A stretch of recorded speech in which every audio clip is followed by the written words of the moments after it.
Friends, welcome to पास करो test. पास करो test में आज हम सीखेंगे परिमाप और क्षेत्रफल। परिमाप क्या है? किसी आकृति का परिमाप उस आकृति के चारों ओर की कुल दूरी के रूप में परिभाषित किया जाता है। यह द्विआयामी यानी कि 2 डायमेंशनल ज्यामितीय आकृतियों की बाहरी सीमाओं की कुल लंबाई होती है।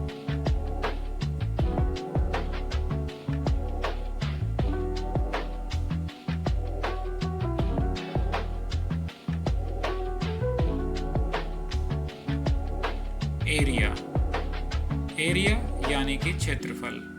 क्षेत्रफल किसी द्विआयामी आकृति यानी कि 2 डायमेंशनल आकृति द्वारा घेरे गए कुल स्थान की मात्रा होती है। दूसरे शब्दों में यह उस मात्रा को मापता है जो किसी बंद आकृति की सतह को ढकने वाले इकाई वर्गों की संख्या को मापता है। क्षेत्रफल की मानक इकाई वर्ग इकाई है, यानी वर्ग सेंटीमीटर, वर्ग मीटर। अब एरिया एंड पेरीमीटर यानी परिमाप और क्षेत्रफल को मापने के फार्मूलाज क्या होते हैं वो देखते हैं। स्क्वायर यानी वर्ग।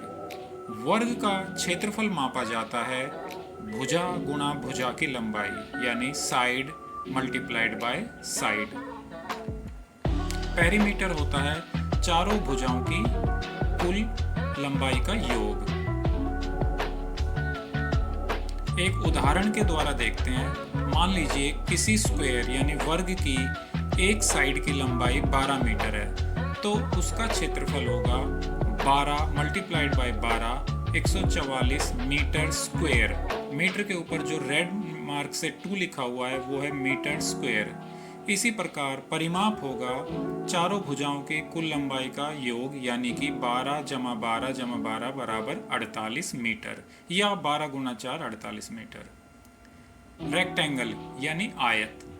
आयत का क्षेत्रफल मापा जाता है लंबाई को चौड़ाई से गुणा करके, लेंथ मल्टीप्लाइड बाय विड्थ। इसी प्रकार परिमाप होता है लंबाई जमा चौड़ाई का जो योग आएगा उसको 2 से गुणा करके। एक उदाहरण के द्वारा समझते हैं।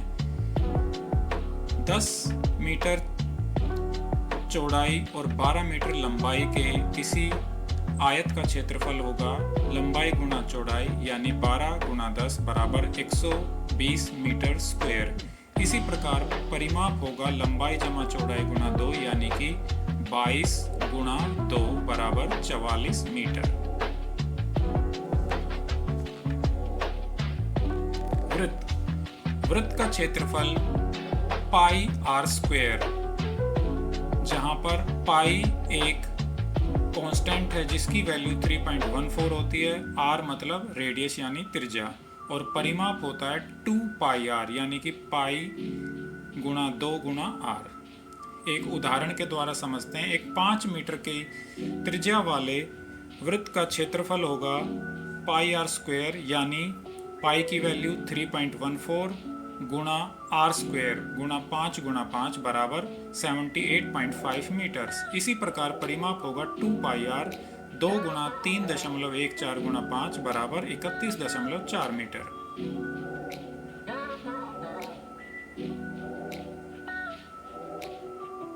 कुछ अन्य ज्यामितीय आकृतियां जैसे ट्रायंगल यानी त्रिभुज। त्रिभुज का क्षेत्रफल 1/2 गुणा आधार गुणा ऊंचाई। त्रिभुज अलग अलग प्रकार के होते हैं। इसी प्रकार चतुर्भुज भी अलग अलग प्रकार के होते हैं, जैसे ट्रेपेजॉइड यानी समलंब चतुर्भुज। इसके क्षेत्रफल और परिमाप का फार्मूला। अब रोम्बस।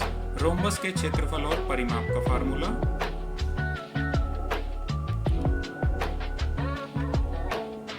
तो आप इस तरह के सवालों की प्रैक्टिस कीजिए ताकि आपका कॉन्फिडेंस और बढ़े।